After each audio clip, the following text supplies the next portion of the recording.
And a couple of days later, we were told we were going back again to bomb it that night. And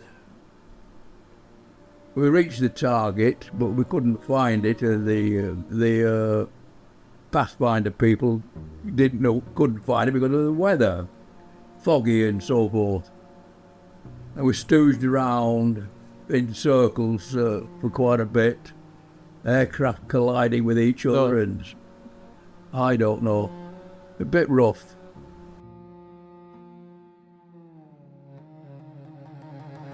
In the summer of 1944, the war turned on railroads. 6 weeks after the Allied landings in Normandy, the armies that had stormed the beaches were locked in a grinding, close-quarters fight in the hedgerows and orchards of northern France.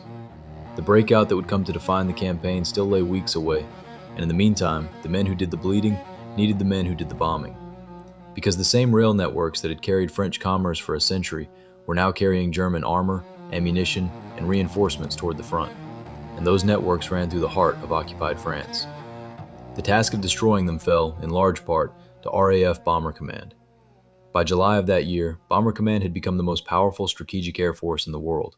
On any given night, it could put over 1,000 heavy bombers into the sky, a fleet of 4-engined aircraft stretching across the darkness in streams that took nearly an hour to pass a single point on the ground. It was an industrial enterprise on a scale the world had never seen, and it consumed young men at a rate the world tried very hard not to think about. Of the 125,000 men who served in Bomber Command during the war, more than 55,000 would be killed, a casualty rate that exceeded that of any other branch of British or Commonwealth service, including the infantry. Nearly 1 in every 2 men who flew a full tour of operations did not survive to see its end. The men who climbed into the bombers each night understood this arithmetic, even if they did not dwell on it. They were, for the most part, astonishingly young.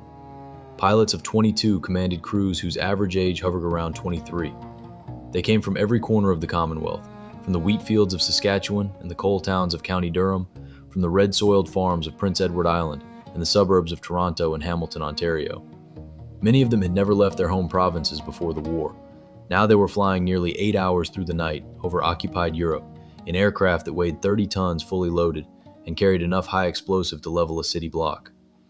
The aircraft they flew was the Avro Lancaster, the backbone of the bombing campaign, and, by any measure, one of the great machines of the war.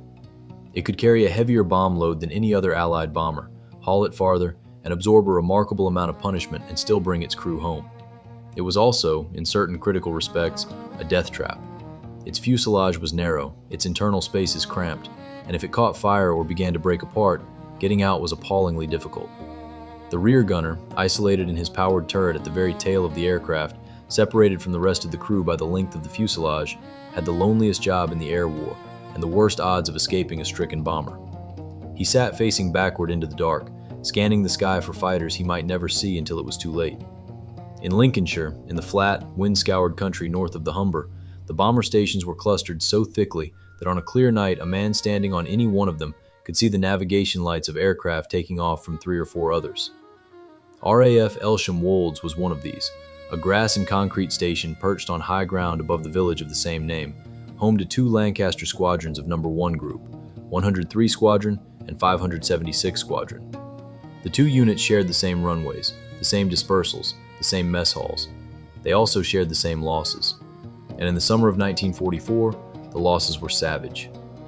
Revigny-sur-Ornain was a railway junction roughly 150 miles east of Paris, deep in the French interior, where the line from the Ruhr to northeastern France converged in a tangle of marshalling yards and sidings. The Germans were using it to funnel supplies and reinforcements toward Normandy, and Bomber Command wanted it destroyed. It should have been a single operation. One night, one strike. Instead, Revigny became a recurring nightmare.